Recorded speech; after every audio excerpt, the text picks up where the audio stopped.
Hola, buenos días. Esta es una clase titulada Ética del cuidado y manejo del dolor dentro de la asignatura de Ética y Comunicación. Mi nombre es Eduardo García Rico y vamos a hacer un enfoque del dolor no convencional, no es un enfoque del dolor desde el punto de vista fisiopatológico, que también algo hablaremos porque es inevitable, sino fundamentalmente desde el punto de vista ético. Vamos a ver qué quiere decir esto, ¿no? El punto de vista ético es un punto de vista valorativo. Vamos a ver cómo podemos enfocar el dolor en este sentido.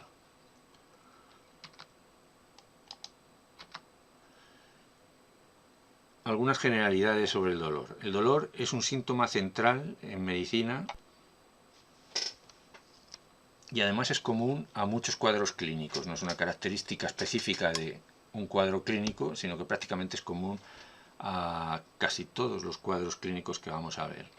Es típica la frase clásica del médico que pregunta dónde le duele, ¿no? Como motivo principal de consulta. Es un hecho que el 25 al 30% de la población en países industrializados, o sea, la prevalencia del dolor,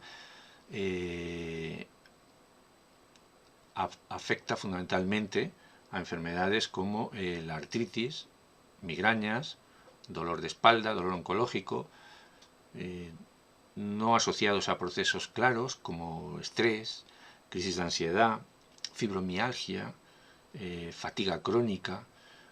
Otras causas de dolor son trastornos del sueño, depresión, se confunde el concepto de dolor con el concepto de sufrimiento, trastornos del sueño, depresión, abuso de sustancias, discapacidad.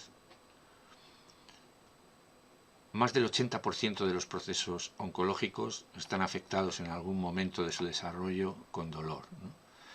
El dolor, para que se hagan una idea de la magnitud que puede tener desde el punto de vista de consulta y de recursos, de consumo de recursos, supone entre el 2,2 y el 2,5 del gasto del Producto Interior Bruto de un país occidental. El hecho es que es evidente que con semejante prevalencia y semejantes niveles de consumo, es evidente que no debemos tratarlo correctamente. No es este exactamente el punto que vamos a tratar aquí, sino el punto más valorativo del dolor, el punto del enfoque del dolor desde el punto de vista ético. ¿Por qué el dolor puede tener un enfoque ético, ¿no? ¿Cuáles son las dificultades que impiden abordar y controlar el problema de la incidencia del dolor? ¿Están relacionadas con un problema puramente fisiopatológico o hay que añadir alguna otra dimensión? ¿Cuál es el papel de la ética médica? ¿Qué aportaría la ética médica? ¿Por qué el dolor es importante en esta asignatura?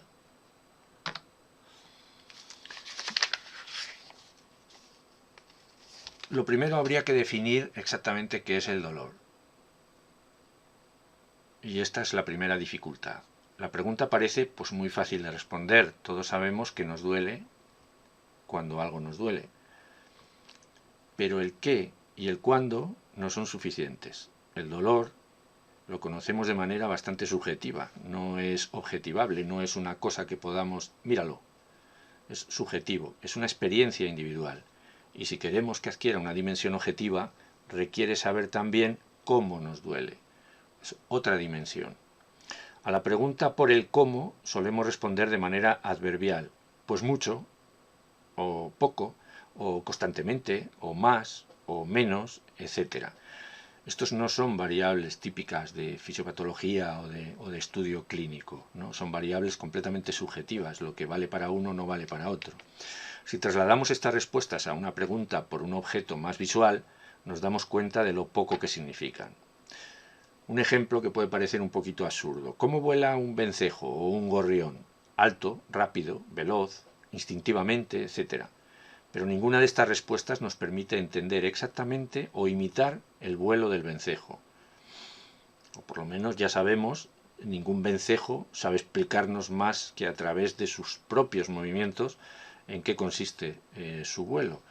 Nosotros podemos, en vistas a nuestra observación científica, definir que mueve las alas de tal manera, se comporta de tal manera matemáticamente, hace un picado, etcétera, etcétera, ¿no? Es decir, podemos incluir elementos objetivos que nos permitan definir el vuelo. Pero el vuelo mismo, lo que siente el vencejo en el vuelo mismo, eso es imposible de transmitir. Y, suponiendo que el vencejo pudiera transmitirlo, claro. La única forma en la que confiamos para entender el vuelo del vencejo es una aproximación científica. Medimos, esquematizamos las acciones, los eventos que se producen durante el vuelo, etc., ¿no? Esto es lo mismo que persigue lo que suele referirse como la ciencia del dolor, lo que habéis dado del dolor en fisiopatología o vais a dar en farmacología, etcétera, etcétera. O sea, explicamos los elementos físicos, los que sí que podemos controlar y reconocer con nuestro método científico y biológico que se refieren al dolor, ¿no? Pero la pregunta que nos planteamos es cómo nos duele. Desde el punto de vista ético, lo que es relevante no son las características fisiopatológicas del dolor, lo que es relevante es cómo nos duele. Es decir, la experiencia subjetiva, que es una experiencia que puede ser de sufrimiento. Y el sufrimiento no es medible, no entra dentro del campo de la fisiopatología como sensación, sí como proceso fenomenológico. O lo que es lo mismo, ¿cómo le duele a usted? Esto es la pregunta que nosotros hacemos a un paciente, nos va a contestar subjetivamente.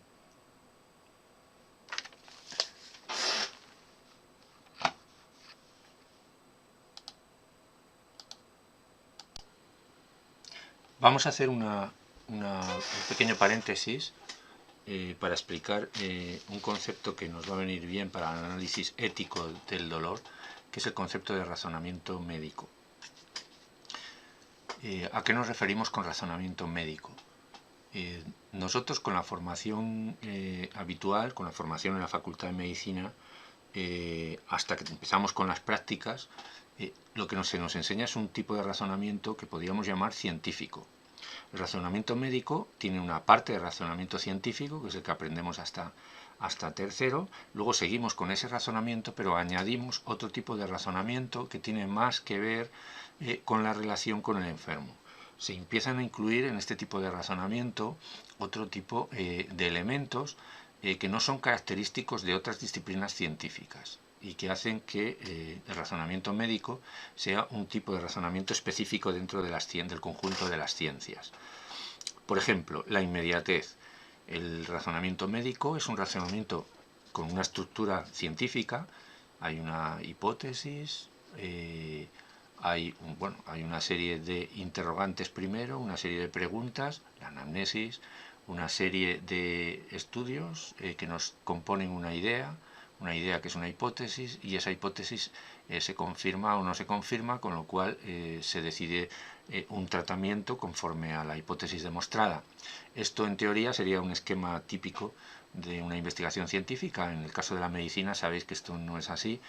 En primer lugar, no se puede constituir solo una hipótesis, hay que constituir muchas hipótesis porque no se puede esperar a comprobar el resultado secuencial de cada una de las hipótesis. Dicho de otra manera, no podemos pensar que una urgencia es una apendicitis aguda, y si acaso no lo fuera, pues entonces pensamos que puede ser una pancreatitis aguda, y si no lo fuera, pues pensamos que pudiera ser una colecistitis aguda.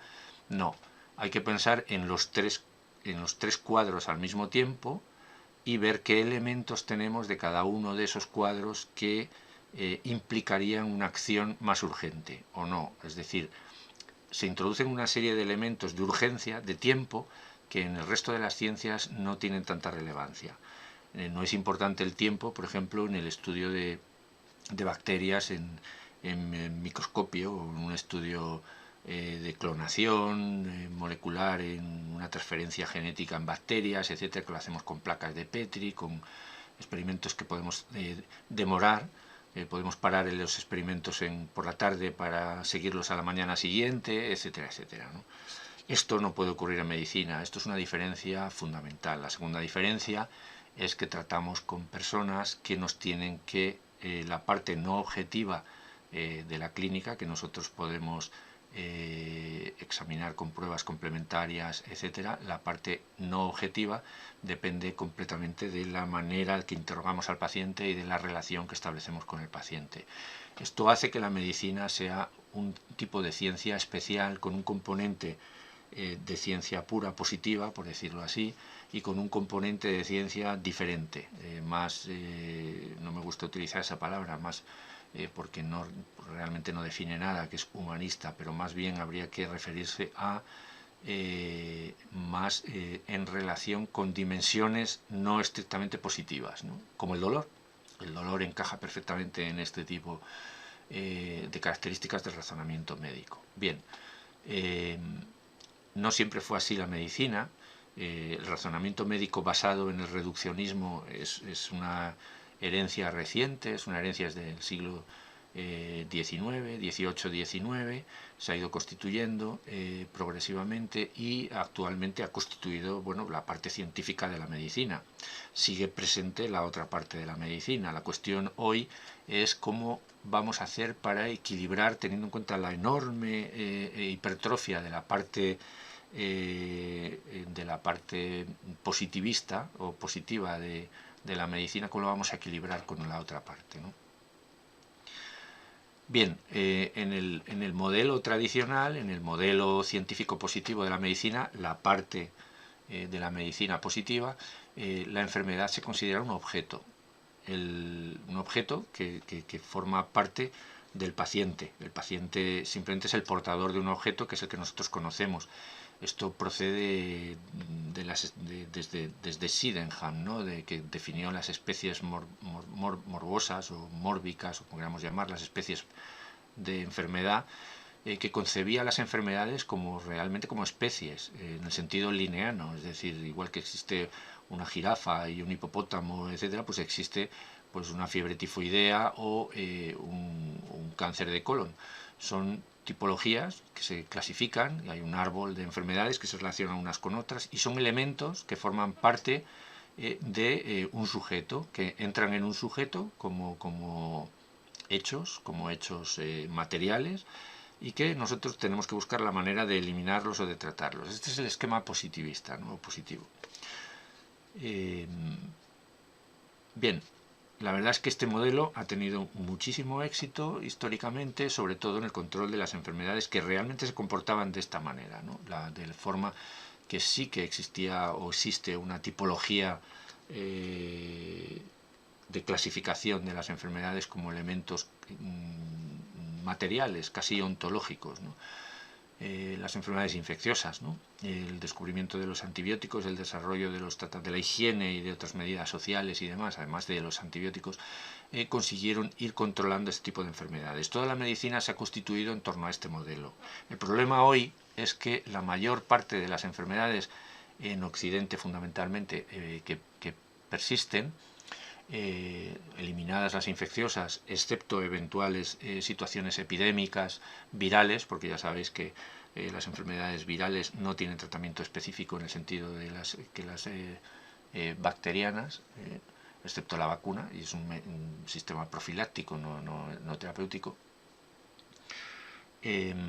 La mayor parte de las enfermedades actuales son crónicas, es decir, son procesos multipatológicos.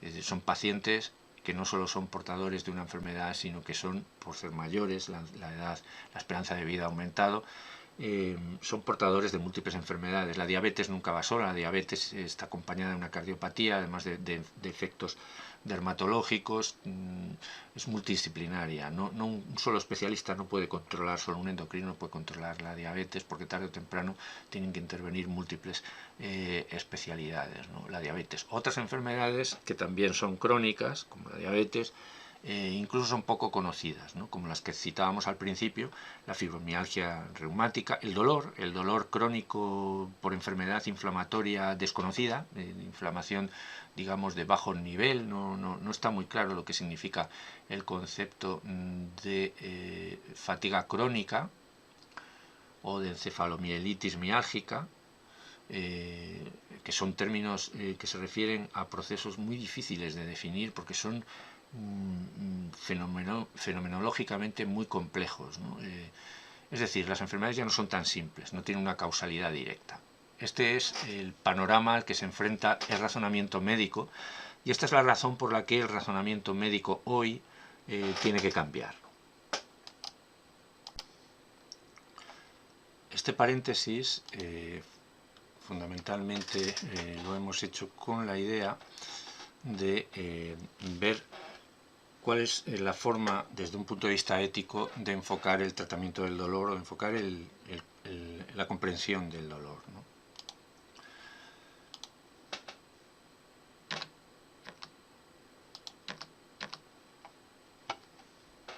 Para ello, la propuesta que hacemos, la propuesta que se hace desde distintas instituciones, ahora vamos a hablar de la principal que se dedica al dolor internacional, es una ampliación del razonamiento médico, el razonamiento médico que hemos explicado, mediante la apertura a la persona como una totalidad individual y social.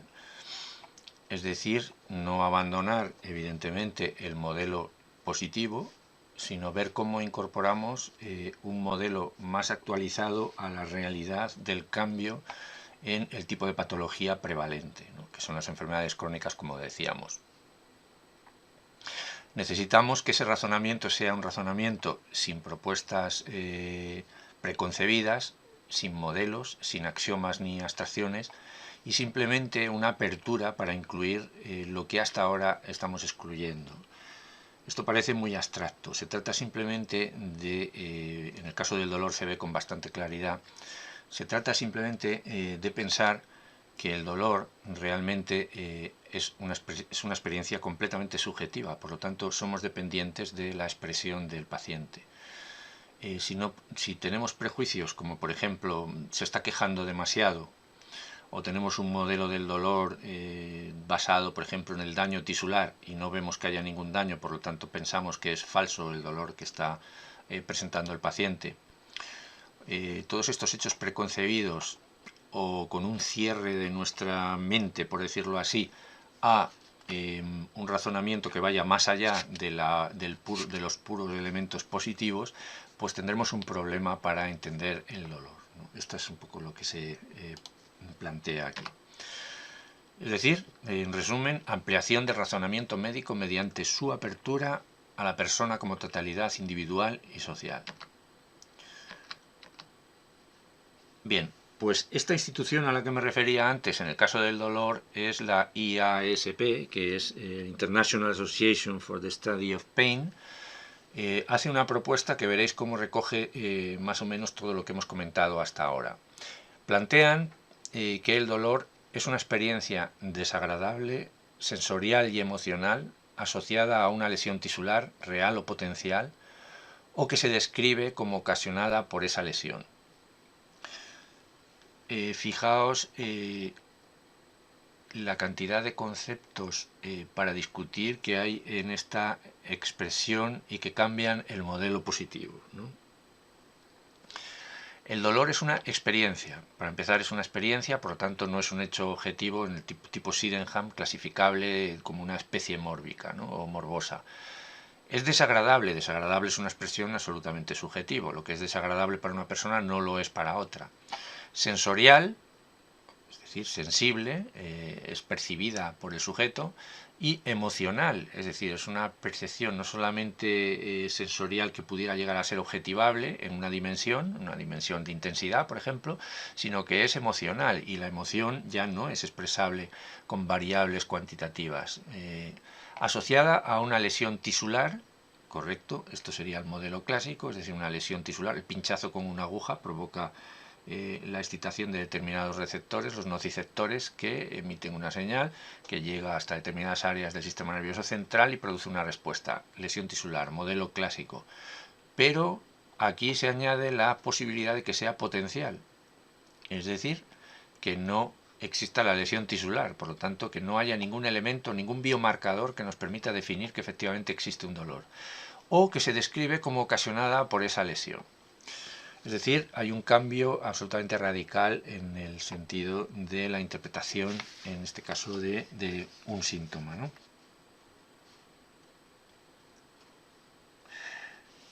La razón del éxito de esta definición que plantea la IASP es que afirma que el dolor se debe entender como una experiencia sensorial y emocional de carácter desagradable que puede acompañarse de un daño potencial o real a tejidos orgánicos. Es decir, que el dolor no solo se produce a partir de una herida o de un evento empírico concreto, sino que es algo complejo en lo que el sujeto toma además una parte activa.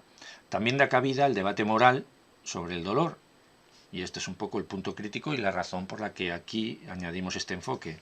Pues este no se plantea ya como algo negativo per se y a evitar siempre, dado que agradecemos sentir dolor antes de que nuestros tejidos sean dañados. Es decir, el dolor tiene un efecto absolutamente evolutivo, ¿no? Defensivo, no siempre, pero lo puede tener, como al acercar la mano al fuego, que resulta beneficioso para la preservación de la integridad de nuestros cuerpos. Es, por lo tanto, una definición que recoge la complejidad del fenómeno e invita a una aproximación multidisciplinar, que es el campo donde la filosofía se encuentra más cómoda. Se nos escaparía de nuestro ámbito de la medicina, pero no del ámbito de la ética.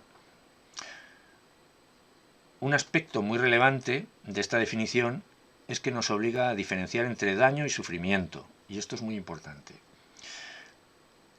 Pues no solo se produce dolor como una herida orgánica, sino que la conciencia, aunque sea desatendida o pasiva de la posibilidad del daño, parece ser suficiente para hacernos sufrir. No tiene por qué existir un elemento biomarcado, un elemento discernible por un observador objetivo.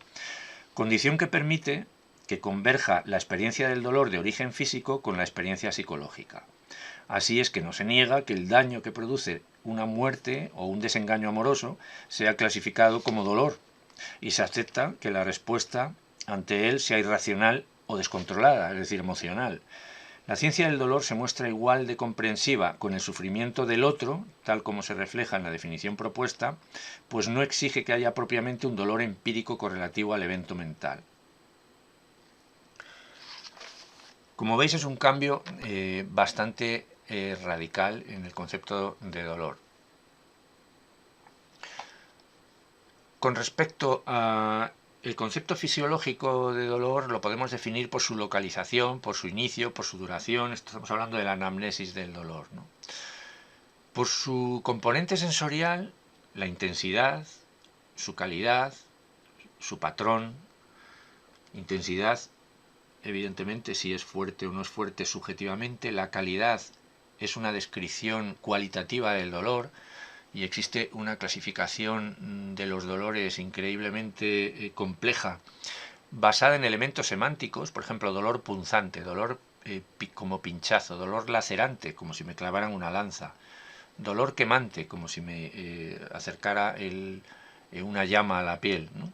El patrón se refiere a la evolución, el patrón del dolor, cuántas veces aparece al cabo del día, si aparece en relación con determinadas situaciones, como por ejemplo con la ingesta o como por ejemplo con el ejercicio.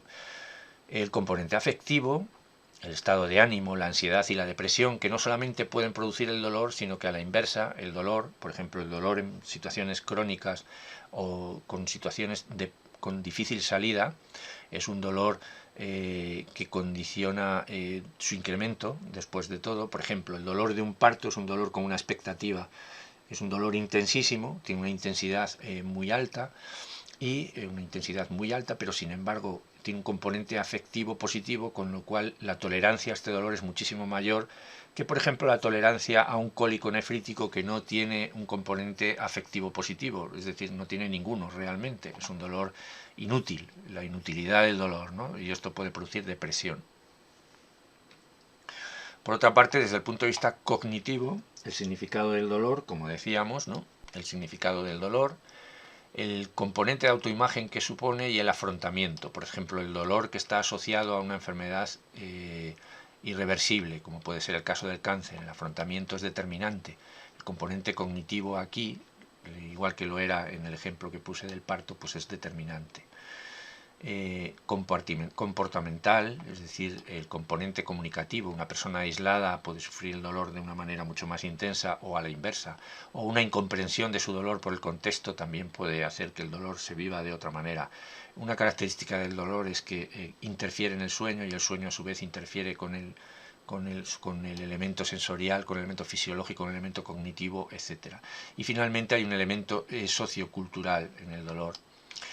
que tiene muchísimo que ver con las expectativas sociales con respecto al dolor. Es decir, no sé, por ejemplo, hay ritos iniciáticos en determinadas poblaciones en Brasil. El rito de las hormigas, los niños cuando pasan a la adolescencia tienen que soportar el ser atacados por hormigas bala, que producen picaduras insoportables, con un dolor superficial en la piel insoportable, absolutamente insoportable, y ellos lo soportan muy bien. Los turistas que se someten a esta prueba como como experiencia no lo soportan, no lo pueden pasar. El dolor del fakir, por ejemplo, por un ejemplo radical, o el dolor de la experiencia mística, ¿no? El dolor de Santa Teresa de Jesús con una visión positiva. Es un componente sociocultural, ¿no?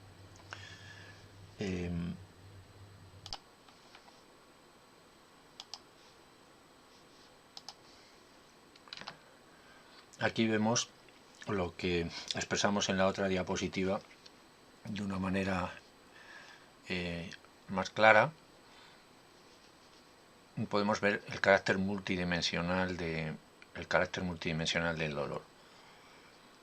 El dolor puede conllevar aislamiento social, depresión, estrés, baja autoestima, ansiedad, insomnio, ya lo referíamos, fatiga, inactividad, es decir, refiriéndonos fundamentalmente a las dimensiones sociales del dolor, ¿no?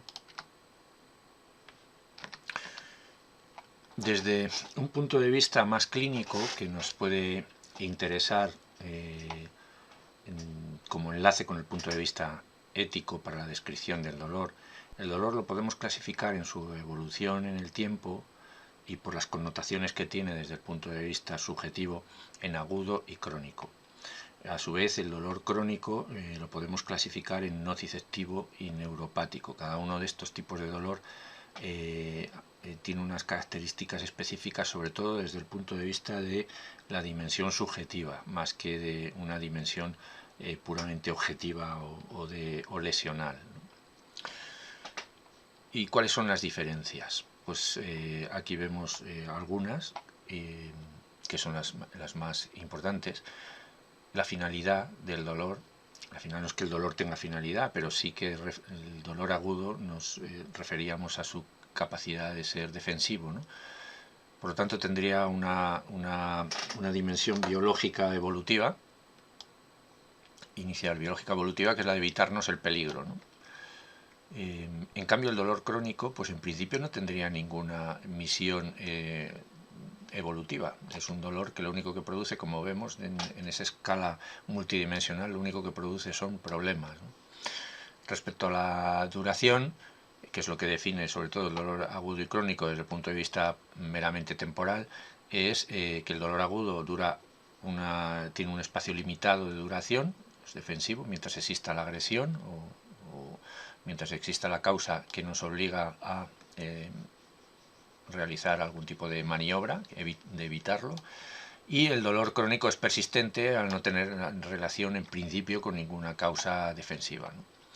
El mecanismo generador generalmente en el agudo es unifactorial: la aguja que pincha la piel, la quemadura, la lesión muy dirigida y muy localizada, ¿no? Es unifactorial. Sin embargo, el dolor crónico es multifactorial, como la mayor parte de las patologías que nos encontramos o que os vais a encontrar en la actualidad en la clínica, ¿no? El componente afectado en el caso del dolor agudo es orgánico, casi siempre, es decir, hay una lesión, un biomarcador, un elemento que podemos determinar. Raramente psíquico, aunque también lo puede ser. Un dolor agudo de corta duración y con aspecto defensivo, aunque no aparezca lesión, puede ser psíquico, no encontramos lesión. O el dolor crónico, en cambio, tiene muchísimo componente psíquico y también evidentemente tiene componente orgánico que no siempre encontramos. Hay algunos tipos de dolor en los que no encontramos el componente orgánico, como hablábamos la fatiga crónica o la fibromialgia reumática o la encefalomielitis miálgica, no encontramos biomarcadores que nos digan que está pasando algo. Por eso normalmente este tipo de pacientes acaban siendo atendidos o por psiquiatras o por psicólogos, o no tomados en serio en las consultas de medicina convencional, con medicina digamos orgánica, de medicina que no mira el componente psicológico, ¿no? La respuesta orgánica normalmente en el dolor agudo es adrenérgica, es un aumento de la frecuencia cardíaca, de la frecuencia respiratoria, tensión arterial, hay sudoración, dilatación pulmonar, un componente simpático, ¿no? En cambio, el dolor crónico tiene un componente vegetativo generalmente parasimpático, anorexia, estreñimiento, pérdida de la libido, insomnio y un componente también multifactorial. El componente afectivo, en el caso del dolor agudo, es la ansiedad. La ansiedad es un peligro inminente, un peligro real, y lo que produce es necesidad de respuesta y ansiedad por ejecutarla. Y en cambio el dolor crónico, más que ansiedad, que también produce fundamentalmente depresión. El agotamiento físico no ocurre en el dolor agudo. El dolor agudo, la respuesta es una respuesta enérgica, por lo tanto no hay agotamiento inicialmente. Sí que lo hay en el dolor crónico, porque no hay, primero por la duración, es decir, hay un agotamiento por la tendencia a su persistencia, a que no termine después de una agresión o de un elemento agresivo, de una lesión objetivable, y por lo tanto esto produce, además de todo el componente psicológico, un componente de agotamiento físico. Y el dolor y el objetivo terapéutico es la curación. El dolor agudo lo que pretende es eliminar el problema, y el dolor crónico lo que se pretende es fundamentalmente o adaptarse o aliviar, porque generalmente se asocia a enfermedades crónicas que no tienen curación la mayor parte de las veces, ¿no? La distinción entre dolor somático y visceral también es importante, y aquí destacamos esta tabla que vemos rápidamente. Generalmente los nociceptores son periféricos en el dolor somático y inespecíficos en el dolor visceral. Las estructuras lesionadas en el somático son la piel, músculos, ligamentos y huesos. En el dolor visceral son las serosas y los mesos, el mesotelio. La transmisión del dolor es a través del sistema nervioso periférico, el dolor somático, y en el dolor visceral, que es mucho más inespecífico, es a través del sistema nervioso autónomo, simpático, parasimpático, generalmente el simpático. Los estímulos generadores del dolor, en el caso del dolor somático, son térmicos, barométricos, químicos, mecánicos. El dolor somático es el dolor más asociado a la descripción de dolor agudo, ¿no?, de dolor adaptativo. El dolor visceral está asociado a isquemia, a hipoxia, a inflamación, a distensión. Isquemia, el dolor cardíaco, o hipoxia, isquemia cardíaca, inflamación o distensión. El carácter del dolor es superficial o localizado o somático, es un dolor visceral. El dolor visceral es profundo, interno, no está bien localizado, generalmente referido. Hay una reacción vegetativa escasa en el dolor somático, muy intensa en el dolor visceral, generalmente parasimpática, como veíamos, o vagal. El componente emocional es escaso en el somático, intenso en el visceral. La clínica acompañante no suele existir en el caso del dolor somático, y sí existe como dolor referido que decíamos, hiperestesia local, espasmos de la musculatura, estriada, etc. La respuesta analgésica generalmente en el somático es sencilla, es antiinflamatorios no esteroideos convencionales, y raramente hacen falta los opioides. Aquí al revés, los antiinflamatorios tienen una eficacia limitada y los opioides muy importante. Como veis, hay muchas formas de clasificar el dolor. Nos vamos a quedar con este concepto. El concepto, aunque intervienen, todos son superponibles, hay características que pertenecen a uno u otro, pero estas son las más claras. El dolor como agudo, el dolor como crónico. El dolor como agudo, que corresponde a una clasificación temporal, y sin embargo el nociceptivo neuropático es más bien una una clasificación etiopatogénica, pero se corresponden bien a los fenómenos clínicos del dolor, ¿no? El dolor agudo suele ser un dolor somático y suele ser un dolor, también puede ser visceral, pero generalmente somático. El dolor crónico tiene más tendencia a ser visceral, también puede ser somático, no típicamente somático, pero es más típico que sea neuropático. Por lo tanto, todos se superponen. Por eso esta clasificación en dolor agudo, dolor crónico, son unas características muy generales y estas diferencias, lo mismo, del dolor somático y del dolor visceral, que los dos pueden ser agudos y crónicos, aunque no es lo típico. El dolor denominado nociceptivo, o sea que tiene su origen en receptores específicos, puede ser somático visceral, según esta clasificación, un poco para intentar aclararlo. Y sus características cualitativas, en el caso del dolor somático, es que es sordo, continuo, bien localizado, similar a pinchazo, presión, sabéis, es el dolor adaptativo, es el dolor generalmente agudo. Sordo, continuo, bien localizado, similar a pinchazo, presión, nociceptivo. Y el nociceptivo visceral está mal localizado, sigue siendo un dolor que puede ser agudo, que puede ser crónico, pero que está peor localizado, tiene receptores específicos, pero no están bien localizados, tiene sensación de mordedura, de calambre en víscera hueca, continuo, cortante, es el típico dolor de una víscera, un dolor de cólico nefrítico, el dolor de un cólico biliar. El dolor neuropático, sin embargo, es diferente. Es un dolor con unas características muy específicas que no admite la otra clasificación. Es un dolor generalmente crónico, puede ser agudo, pero generalmente es crónico. Es un dolor del dolor, es el dolor de las fibras del dolor. Es el sistema nervioso central o periférico y es un dolor por desaferentación, por ejemplo, puede ser por mono o polineuropatías, la neuralgia del trigémino, la meralgia, el dolor de muelas, síndrome de dolor regional complejo que implica además un componente simpático, etcétera, ¿no? Y el dolor no somático, sin patología orgánica, el dolor donde no encontramos nada, no hay biomarcadores, no podemos clasificarlo como nociceptivo ni neuropático, donde sí habría una fisiopatología definida.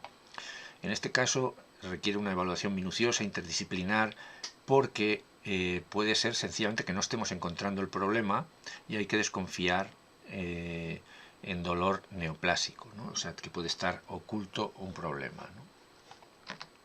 Los tipos de dolor, por lo tanto, no, lo vamos a dejar ahí. Y es más insistencia sobre lo mismo, ¿no?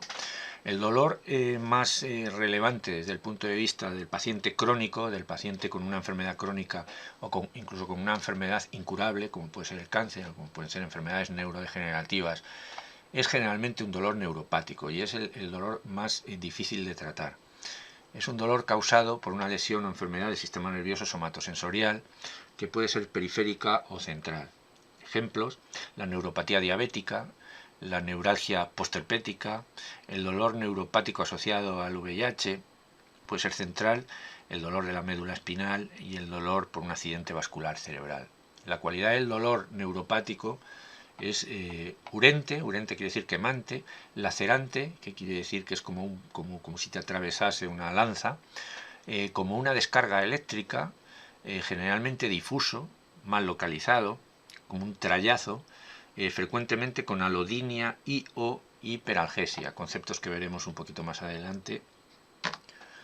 El dolor nociceptivo frente al dolor neuropático, el nociceptivo, que ya lo hemos visto antes, el nociceptivo usualmente es punzante, pulsante, bien localizado, por ejemplo el nociceptivo visceral, usualmente limitado en el tiempo, se resuelve cuando sana el daño tisular, pero puede ser crónico y generalmente responde con analgésicos convencionales. Sin embargo, el dolor neuropático es un dolor frecuentemente descrito como dolor con hormigueo, como descarga eléctrica y quemante, comúnmente asociado con entumecimiento de las extremidades doloridas.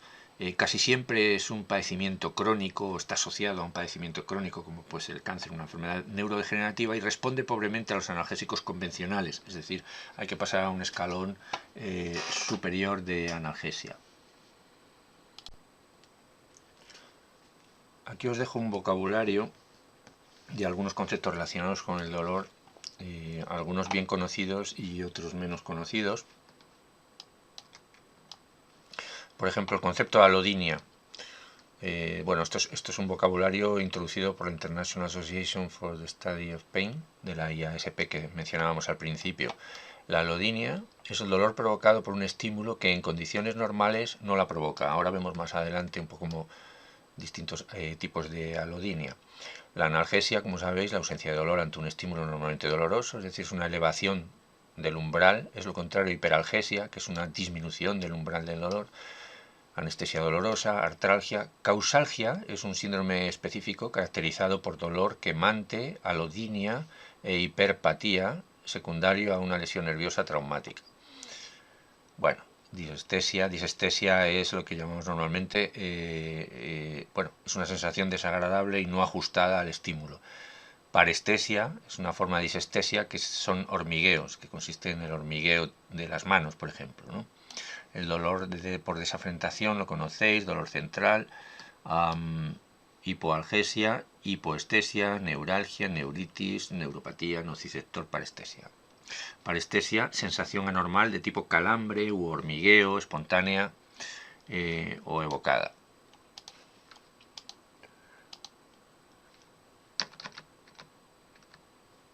Vamos a ver la alodinia, los tipos de alodinia que nos referíamos antes. Habría una alodinia estática, mecánica.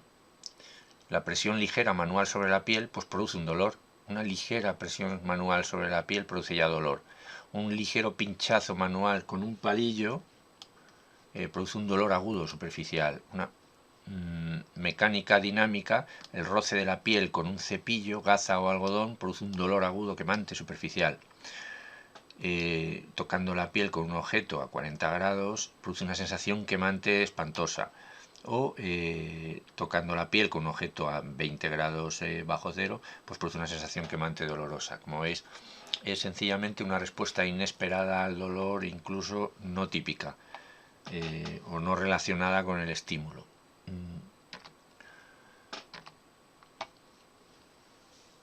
El 80% de los pacientes que padecen dolor del tipo que sea, hay más de una localización. No es dolor en un sitio específico, eso es más típico del dolor somático, adaptativo, por un agente causal determinado, definido y una lesión bien determinada. En resumen, el dolor lo podemos caracterizar desde el punto de vista de su fenomenología clínica, por su localización, por su intensidad, por su calidad, por el patrón horario, por los factores exacerbantes y atenuantes, por la respuesta previa a analgésicos y por los efectos del dolor sobre la persona y sobre su vida diaria y el impacto psicoafectivo. Estos puntos que veis aquí constituyen la anamnesis que habría que hacer a un paciente que se queja de dolor. ¿Cómo objetivar el dolor? Si estamos diciendo que es subjetivo, tendríamos que hacer caso siempre al dolor. Bueno, en los pacientes crónicos la respuesta es directamente sí, y esto lo quiero recalcar de forma que el uso del placebo en los pacientes oncológicos es algo absolutamente desaconsejado. No debe utilizarse el placebo en los pacientes oncológicos porque nunca estamos seguros de la dimensión del dolor, porque es absolutamente subjetivo y está acompañado de una enorme cantidad de sufrimiento.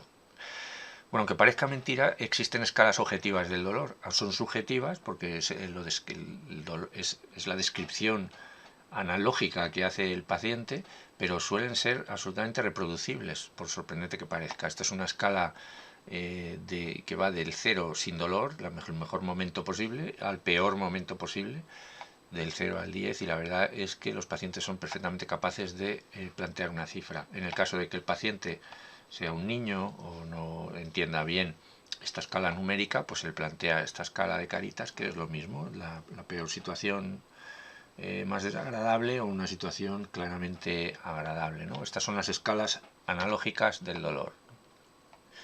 Factores que disminuyen el umbral del dolor y por lo tanto provocan una exacerbación del dolor: malestar, el insomnio, la fatiga, la ansiedad, el miedo, el enfado, la tristeza, la depresión, el aburrimiento, la introversión y el aislamiento social.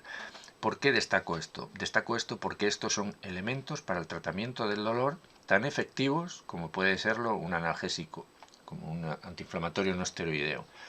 Y aumentan el umbral, es decir, disminuyen el efecto de los estímulos, el control de otros síntomas, el sueño, el reposo, la simpatía, la comprensión, la solidaridad, la distracción, la reducción de la ansiedad, la mejora del estado de ánimo, el uso de analgésicos, ansiolíticos y antidepresivos. Como veis, la acción farmacológica la dejamos aquí para el final.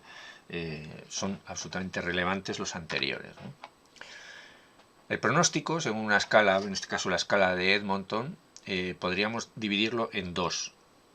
Un dolor de buen pronóstico, estadio 1, y un dolor de mal pronóstico, estadio 2. Dolor de buen pronóstico es el dolor visceral, óseo de partes blandas. El dolor de mal pronóstico, el dolor neuropático mixto, dolor de tenesmoide, tenesmo rectal, dolor vesical o de causa desconocida. Estadio 1, dolor no irruptivo. Estadio 2, dolor irruptivo de intensidad alta. Llamamos dolor no irruptivo al dolor que aparece, se trata y desaparece y se acabó. Llamamos dolor irruptivo a aquel dolor que aparece inesperadamente en el contexto de un dolor crónico. Es decir, tenemos un dolor crónico que está bien controlado y el paciente está tranquilo y de repente se levanta, se pone de pie o hace un movimiento y tiene un acceso de dolor intenso. Ese acceso de dolor intenso se le llama irruptivo. Y eso es una situación de mal pronóstico que requiere un ajuste de la analgesia muy difícil de hacer. No existencia de distrés emocional, en el caso del estadio 2 sí habría distrés emocional, una escala lenta de opioides, estamos en un nivel bajo de la escalera de la OMS, un incremento rápido de la dosis de opioides, habría que subir por esa escalera que decíamos. No antecedentes de enolismo y o adicción a drogas en estadio 1, y cuando hay antecedentes de enolismo o adicción a drogas, el control del dolor es peor, sería un estadio 2. Aquí vemos resumidamente la escala analgésica de la OMS, que la conocéis y tampoco simplemente hay que conocerla. Hay dolor leve, moderado y grave. Sabemos que el dolor leve, el primer escalón, se trata con analgésicos no opioides. Estamos hablando de los analgésicos, de los antiinflamatorios no esteroideos, más coadyuvantes. Llamamos coadyuvantes a algunos otros fármacos con efecto a veces neurológico, como por ejemplo las benzodiazepinas, los corticoides, etcétera, que ayudan a mejorar el tratamiento de los analgésicos específicos. En el segundo escalón estarían los opioides menores o analgésicos no opioides, más también coadyuvantes como los esteroides, los corticoides, y el dolor grave, que aquí ya son los opioides mayores como la morfina directamente, más coadyuvantes que van siempre, corticoides, antidepresivos, anticonvulsionantes, fenotiacinas, ¿no? Pese a todo, el dolor sigue resistiéndose. La verdad es que existe un mito y un contramito realmente con respecto al uso del dolor, con el uso de los analgésicos potentes como el cloruro mórfico. Aquí vemos el uso, esto está sacado de una estadística, en Francia, el porcentaje de consumo por persona de opioides, 11 miligramos, 70 miligramos, y en Grecia 0,2 miligramos. Es decir, que las diferencias de consumo de opioides en pacientes enfermos son enfermos que estamos hablando con dolor crónico, son muy dispares. En Estados Unidos ahora hay una pandemia que estamos padeciendo todos. Hay una epidemia que ya empezó antes del uso de mórficos para situaciones banales y adicción, por ejemplo, al fentanilo. En Europa o en España se utiliza menos el cloruro mórfico, no se utiliza tanto como en Estados Unidos. En fin, el uso de los analgésicos, sobre todo de los mórficos, está sometido a una interpretación social compleja. Un paciente que le añades cloruro mórfico es un paciente que cree que ya está en una fase terminal, y esto no tiene por qué ser así. Es decir, no implica el uso de opioides, no se deja para el último momento. Lo que mide el uso de los opioides es la intensidad del dolor en la escala que veíamos antes, analógica, y en los escalones distintos de la OMS. No es la terminalidad o no, o la gravedad o no de la enfermedad, sino el control del dolor, ¿no? Hay prejuicios éticos, la confusión entre adicción, tolerancia y dependencia, la idea de que el dolor es beneficioso, es decir, de que cuanto más duela, pues mejor estará yendo las cosas, porque si algo no conlleva dolor, quiere decir que no es efectivo. Los tratamientos complejos y que implican muchísima toxicidad, se tiene la idea de que son más efectivos, que por ejemplo un tratamiento oncológico con pastillas, pues parece como que no es efectivo, pero si es con quimioterapia, pues es más efectivo, es una sensación, ¿no? El dolor beneficioso, como decía, no hay prioridad asistencial, no confesado, miedo a ser quejica, es decir, el dolor que hay que aguantar, ¿no? Porque si no es que eres un débil, la falta de empatía o de compasión y el tratamiento complejo que requiere acompañamiento, ¿no? Son prejuicios, ¿no? Prejuicios relacionados con el dolor.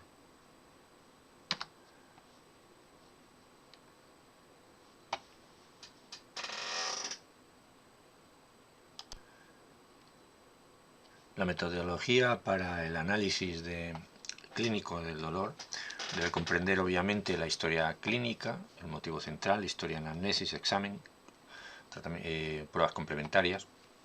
Habrá un diagnóstico y una propuesta de tratamiento que debe incluir los siguientes elementos. Estamos viendo el enfoque ético del tratamiento del dolor. Siempre tiene que ser ético, ¿no?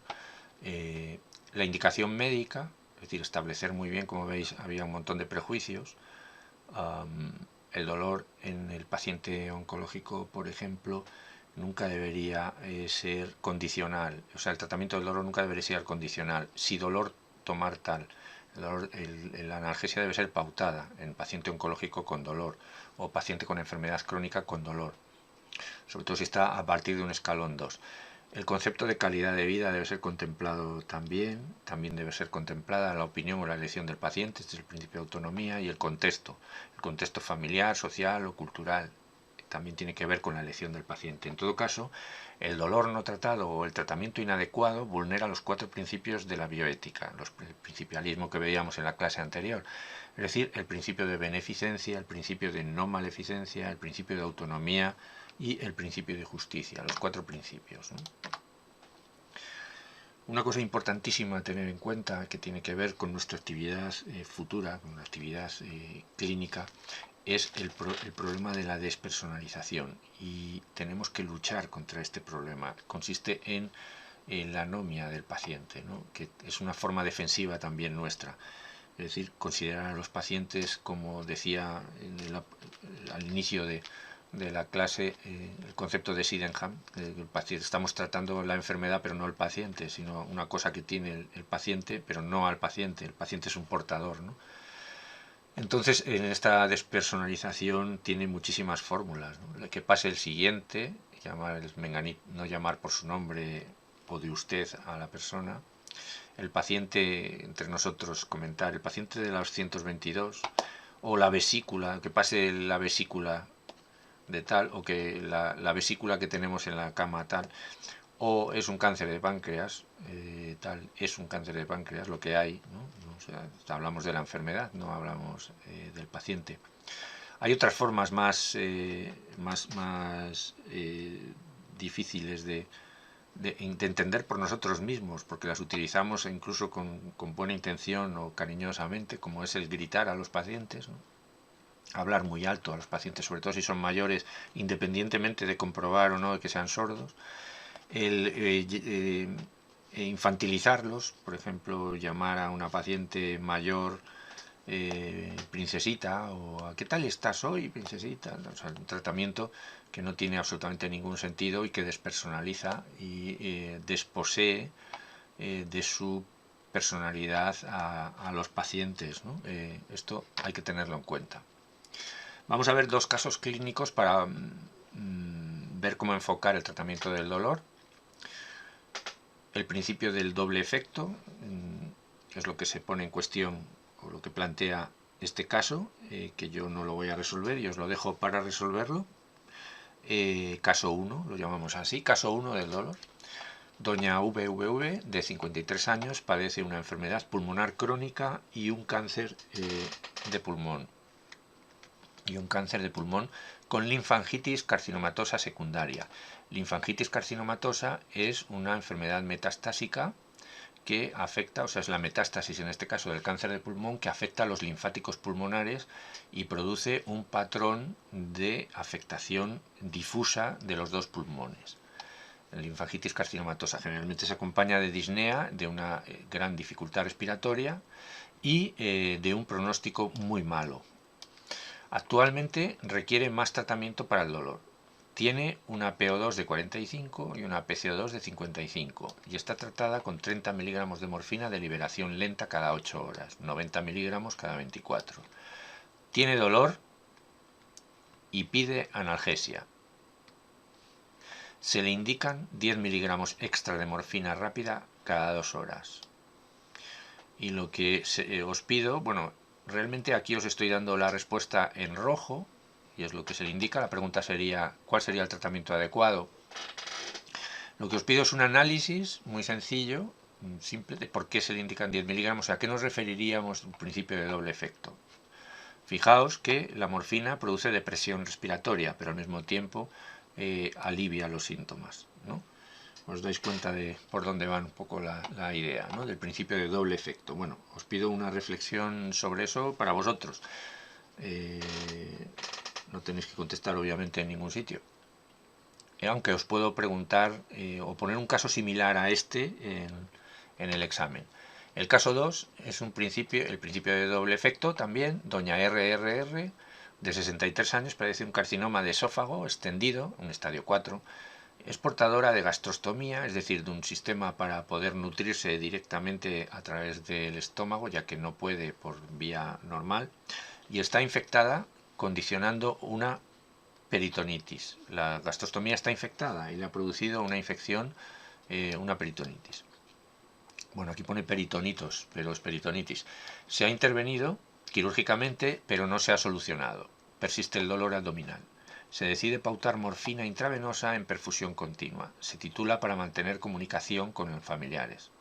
A los 6 días ya no responde a estímulos. Pasa el día dormida. Su marido expresa que, siendo la situación irreversible, si no sería posible incrementar la perfusión. El médico incrementa, falleciendo a las 12 horas.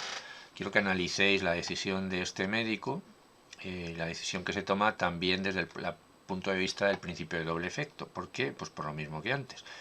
Es decir, que la morfina tiene efectos positivos y efectos negativos, y por qué se toma esa decisión, ¿no? Y qué implicaciones éticas podría tener esa decisión. Vale, pues con esto terminamos la clase. En resumen, por hacer un resumen, hemos visto el dolor desde una perspectiva ética, hemos planteado aquellas características del dolor que nos permiten enfocarlo desde una perspectiva ética. Hemos repasado características muy positivas del dolor desde el punto de vista, digo, de la medicina positivista, con la idea de encuadrarlas en un enfoque ético del dolor, y finalmente hemos visto 2 casos para analizar, ¿no? Con esto terminamos la clase. Venga, muchas gracias.